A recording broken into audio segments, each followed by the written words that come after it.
আমরা যেসব বাঙালি ১৯৮০ থেকে ১৯৯০-এর মধ্যে জন্মেছি, তাদের প্রত্যেকের কাছে নচিকেতা চক্রবর্তী মানে কিন্তু একটা মাইলস্টোন। হয়তো বিভিন্ন রকম বিতর্কিত ইস্যুতে জড়িয়ে পড়ে তাকে এখন অনেক মানুষই পছন্দ করেন না। স্টিল আমাদের মতো মানুষ, আমিও হয়তো ব্যক্তিগতভাবে তাকে এখন অনেকটাই কম পছন্দ করি, কিন্তু স্টিল তার যে প্রতিভা, তার যে সেই সময়ের বাঁধা গানগুলো, তার যে কথা, সেগুলো থেকে আমরা কিন্তু নিজেদেরকে সরিয়ে রাখতে পারি না।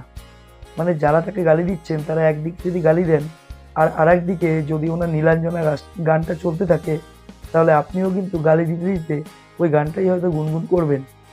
তো যাই হোক, তো সেই নচিকেতা চক্রবর্তী একজন ট্যালেন্টেড মানুষ, বিরাট ট্যালেন্টেড মানুষ।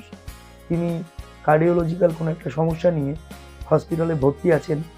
তো যতদূর জানি তার বোধহয় বুকে স্টেনও বসেছে।